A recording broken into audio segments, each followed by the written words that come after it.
All right, so our shiur is on the Isser of Giloy Sod, which is confidentiality and keeping secrets. We're first going to see the Gemara Sanhedrin, which talks about this. Then we're going to see other sources about the definition of what the Isser is and what the nature is. We're also going to see other sources in Shas, which speak about this aspect of keeping secrets. Then we're going to move on to not just the act of telling someone else a secret, but actual visual privacy and other elements of privacy in various cases. And at the end, we'll give some cases which were quoted in contemporary sources, contemporary cases, and we hope you enjoy.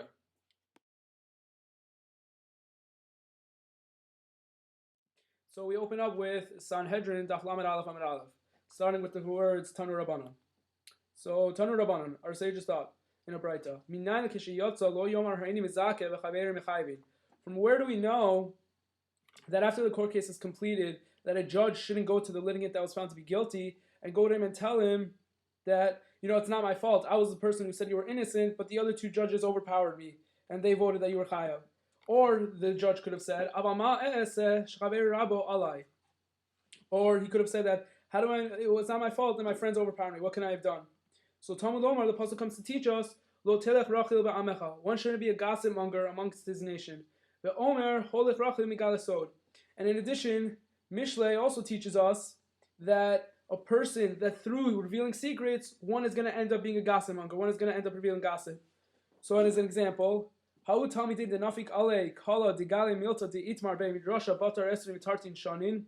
once a student who had just revealed a secret that was kept in the yeshiva for 22 years. So Rav Ami kicked him out from the yeshiva, and he said, Amar din gale razia, that what you said, you revealed a secret, and that's why you have to kick you out. All right, so now that we've seen the Gemara Sanhedrin, we're going to take a look at some other sources having to do with defining what a rachel is and what telling us a little bit about the Isser. So the first thing that we're going to see, I'm going to quote for you outside, is the Sefer Mitzvos Gadol, namely the Smag. And he writes in Los Aseh number 9, he says, he lists Lashon Hara, Rechilus, and Motzi Shemra all as one Isser. And he defines a Rachel as someone who hears various things and he goes around to the people telling and revealing the secrets.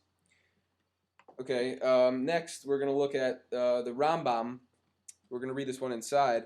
Hilchos Deos, Perek Zayin, Halacha Aleph. The Rambam writes, Hamargel bechavero over belosa se shenemar lo telech rachel ba'amcha. Someone who tells slander or lashon hara to his friend, he's over on the los aseh of lo telech rachel ba'amcha, which is you should not be a gossiper among your nation. Va'afal pi she'ein loken al davar zeh avon gadolhu. And even though we don't give malchus for this thing, it's still a very big deal and it's a very big avera. V'gorim lahorig nafshos rabos misrael. And it's going to come out in the end of the day that many Jews in Bnei Israel are going to be killed. Lakach nismach lo v'lo Talmud al dam rayechad. And this is why, if you take a look in the Chumash, the pasuk of lo telech rachel ba'amcha is right next to the pasuk of lo Talmud al dam rayechad. Tseu lamad ma ira ledoeg hadomi. And we should learn out from the story of Doeg. Everyone knows that the story of Doeg, where Doeg went to Shaul and he lied and he said that the people of Nov are purposely hiding David. And what did Shaul do? He went and he destroyed the people of Nov, even though the people they didn't even know David was there. And so, therefore, we see that it actually speaking lashon hara actually does destroy the world.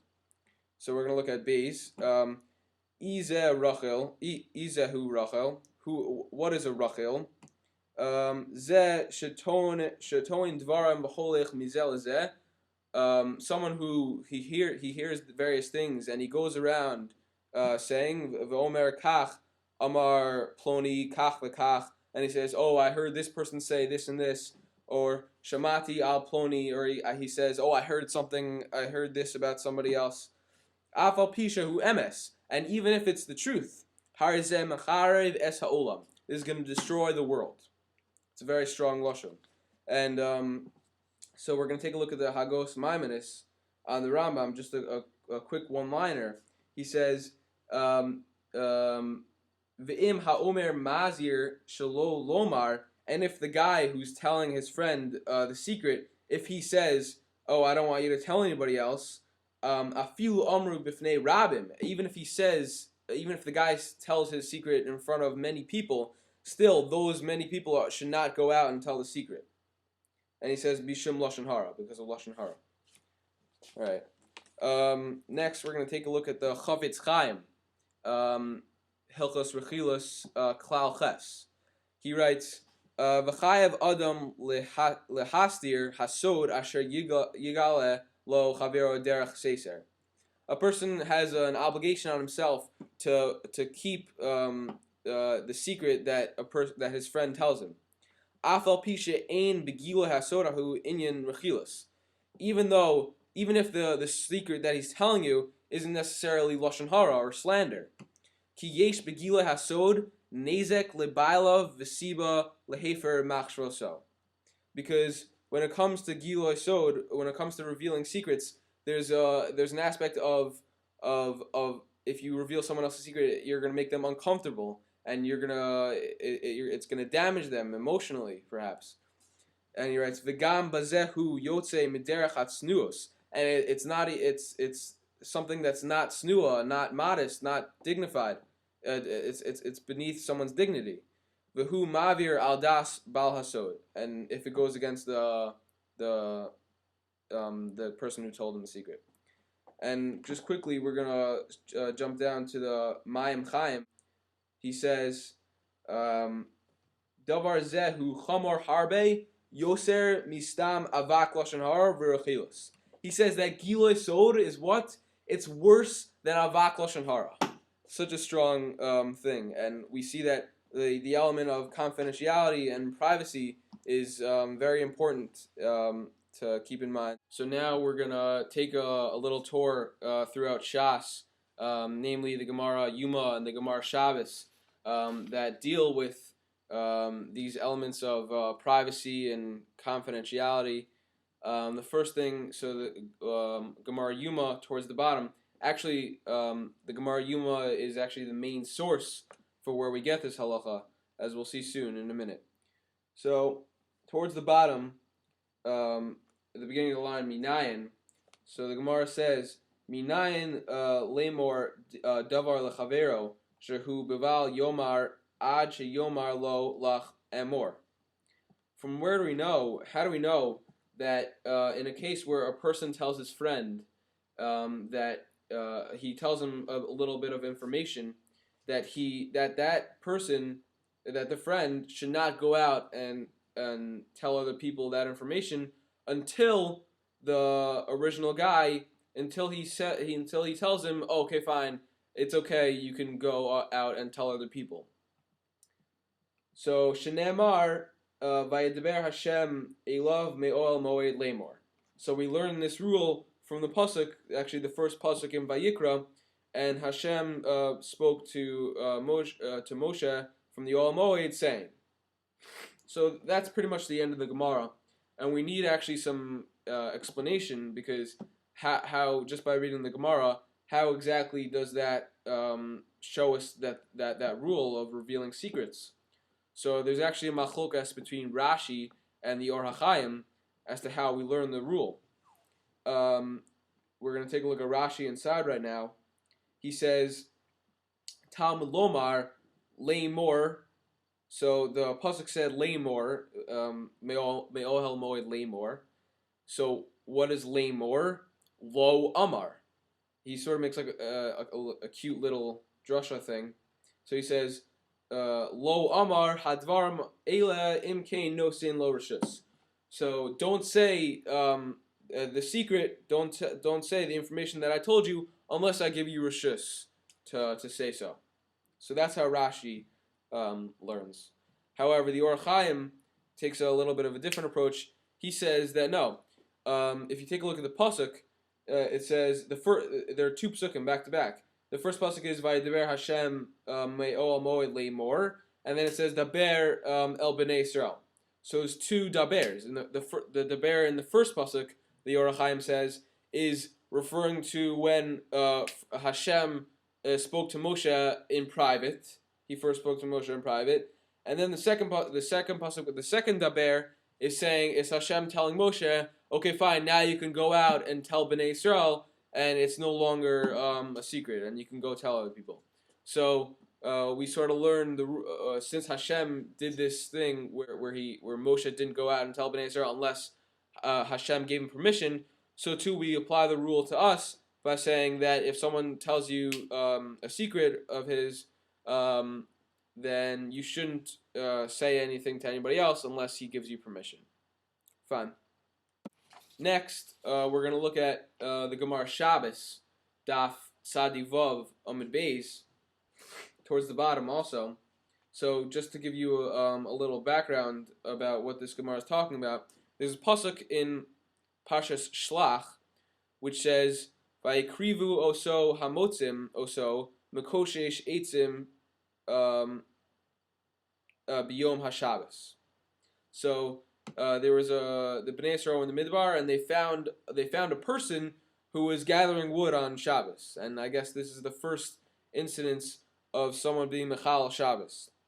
So if we take a look at the Gemara, towards the bottom, the Gemara says, Tana Rabbanan, Mekoshesh Zet Slavchad. Who is this guy, who is this ish that was gathering wood on Shabbos? So the Gemara says it was Slavchad. And the way the Gemara knows it, as we're about to see, the Gemara makes a Gzer Shava. So it says, V'kein hu omer v'yu b'nei Yisrael b'midbar v'mitzu ish, right? So that's the pasuk we just read, that they found a person who was gathering wood. Ulahalon hu omer avinu meis b'midbar.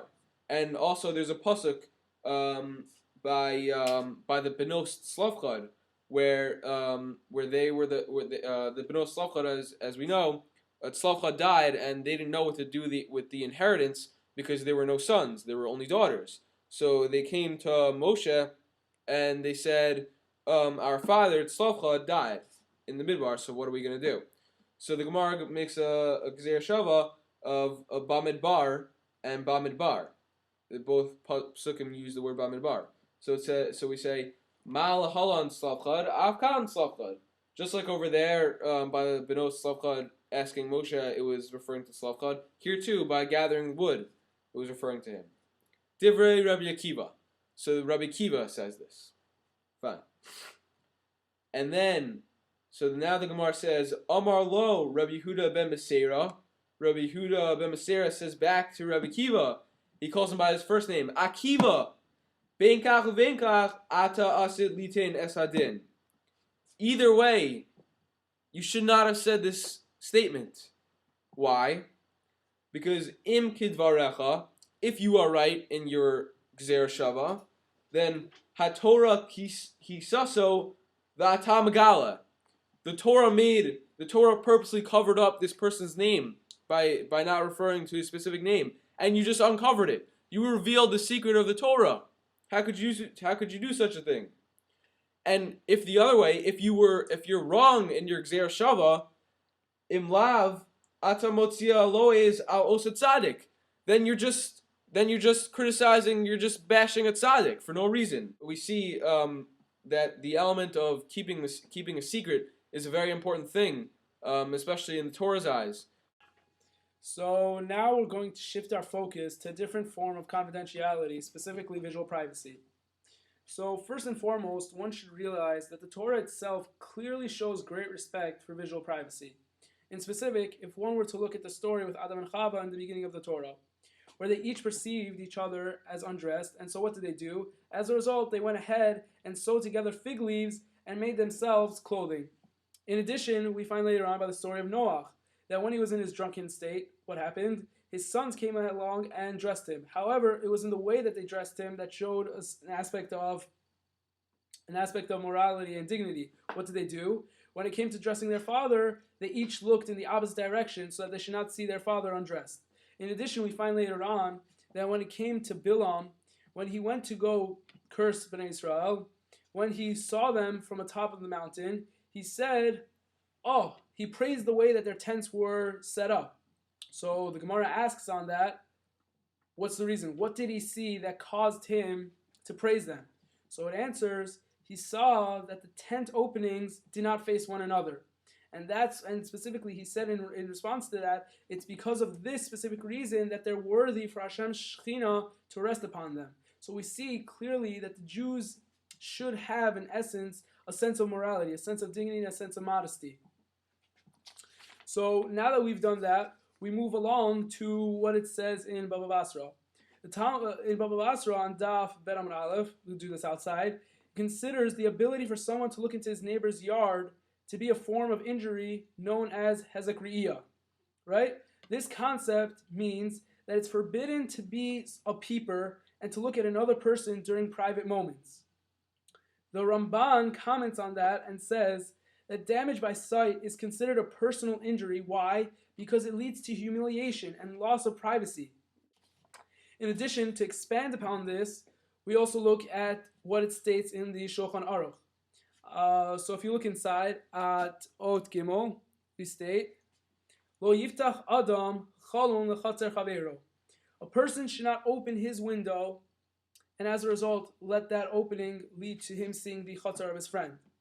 Va'afilu echad me'ashotvim bechatzer shebikesh livtoach lo chalon betoch beito lechatzer ma'akev alav shotvo mipnei shemistakel bo mimenu. And similarly, in a different case where you basically have one chatzer that's owned by, let's say, 3 partners. So if one of the partners wants for the window to be open, and yet another one of the partners comes along and says he's not that comfortable within it, so he doesn't want to do it. Why? Why is he uncomfortable? Because he's afraid that this guy, by him opening the window, he's now going to be able to see him across the chatzer. Ve'im patach yiston. And so if it's open, he has to close it because that's what the other partner, the other partner doesn't feel comfortable, so he has to give respect to that partner and close it.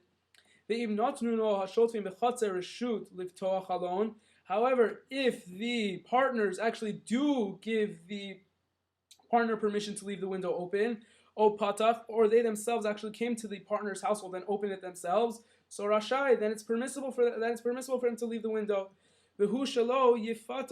Petach beneged petach or chalon keneged chalon, and this is only when their doorways don't face each other or their windows aren't opposite each other. Because if that happens, that's in a sense a desecration of the privacy, and that's something that one must not have.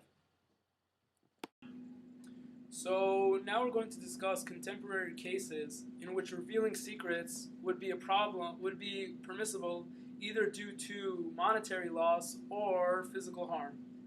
So we're going to open up with the Chavetz Chaim, where he requires 4 conditions to be fulfilled in order to allow the revealing of secrets and confidential information to save someone from either physical or financial harm. The first of the conditions states that one may not exaggerate the information being revealed in any way. The second condition, the motivation to go ahead and reveal this secret must only be for the benefit of the person who may be otherwise harmed. The third condition states that if one can prevent the potential harm in any other way other than revealing the secret, then he should do so. And finally, he states that the danger should be averted without permanently damaging the person about whom one is revealing the information. So now we're going to list some contemporary cases involving such conditions. So Rav Ovadia states, he discusses a case in which an eye doctor found one of his patients to be legally blind. So the question that arose in his mind was, can he inform the Department of Motor Vehicles so that they should revoke this guy's license? Or is it going to be a violation of revealing confidential information? So if you look basically at his sikum towards the end, starting from the words Lefikach, he gives his answer. So it states, Lefikach, Benidon Shalanu. So therefore in our case, Hayodeya Sha'ish Hamavakesh Rishon Hanehiga. So this doctor that knows about this guy, that he has his driver's license, who chola b'machala smuya, that this guy has some sort of eye sickness or eye sickness, basically he can't see that well. She'ena nitenet la'avchana divdika shugartit, where he's unable to differentiate between the traffic lights, where he's unable to see so well. Huchola hanefila chayotze ba, such as a disease such as epilepsy and other things like that.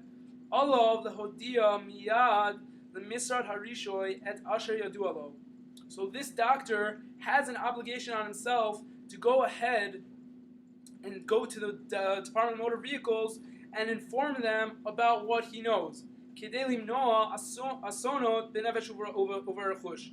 order so that he could potentially save the lives of others who are going to be in the street. Fine. So a key concept we can pick up from here is what? So we see from here that the reason why the pasuk of Lo ta'amar adam re'echa and Lo telech rachel ba'amcha are next to each other is because Lo telech rachel teaches us that one may not reveal privacy. One may not reveal private information. However, what? Lo ta'amar adam re'echa comes to teach us that one can't stand idly by his friend either. And so that is coming to teach us that that is the exception. That's the reason. That's one of the reasons why one is able to actually go ahead and reveal the private information being told.